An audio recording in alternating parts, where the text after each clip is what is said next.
JDS ಅಭ್ಯರ್ಥಿ ಭರ್ಜರಿ ಪ್ರಚಾರ ಮಾಡ್ತಾ ಇದ್ದಾರೆ. ಬಿರು ಬಿಸಿಲಿನ ನಡುವೆ ಮಲ್ಲೇಶ್ ಬಾಬು ಕ್ಯಾಂಪೇನ್ ನಡೆಸ್ತಾ ಇದ್ದಾರೆ. ಕ್ಯಾಸಂಬನಹಳ್ಳಿಯಲ್ಲಿ ಚುನಾವಣಾ ಪ್ರಚಾರ ಸಮಾವೇಶವನ್ನ ನಡೆಸಿದ್ರು. ಕೆಜಿಎಫ್ ಕ್ಷೇತ್ರ ವ್ಯಾಪ್ತಿಯ ಕ್ಯಾಸಂಬನಹಳ್ಳಿಯಲ್ಲಿ ಸಮಾವೇಶ ನಡೆಸಿದ್ದು ಸಂಸದ ಮುನಿಸ್ವಾಮಿ, ಮಾಜಿ ಶಾಸಕ ಎಂ ನಾರಾಯಣಸ್ವಾಮಿ, ಎಂಎಲ್ಸಿ ಗೋವಿಂದರಾಜು ಸೇರಿ ಮೈತ್ರಿ ನಾಯಕರು ಭಾಗಿಯಾಗಿದ್ರು. ಸಮಾವೇಶದಲ್ಲಿ ಸಾವಿರಾರು ಸಂಖ್ಯೆಯಲ್ಲಿ ಕಾರ್ಯಕರ್ತರು ಸೇರಿದ್ರು. ಬಿಜೆಪಿ ಹಾಗೂ ಜೆಡಿಎಸ್ ಕಾರ್ಯಕರ್ತರು ಭಾಗಿಯಾಗಿದ್ದು ಜೆಡಿಎಸ್ ಅಭ್ಯರ್ಥಿ ಮಲ್ಲೇಶ್ ಬಾಬು ಬೃಹತ್ ಸಮಾವೇಶವನ್ನು ನಡೆಸಿದ್ದಾರೆ.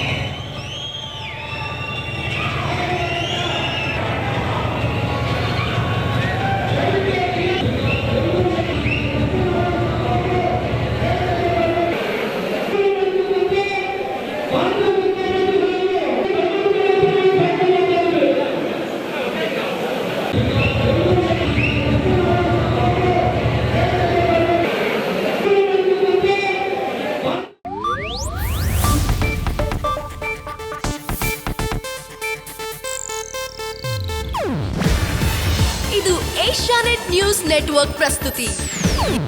ನೀವು ನೋಡ್ತಿದ್ದೀರಾ ಏಷ್ಯಾನೆಟ್ ಸುವರ್ಣ ನ್ಯೂಸ್.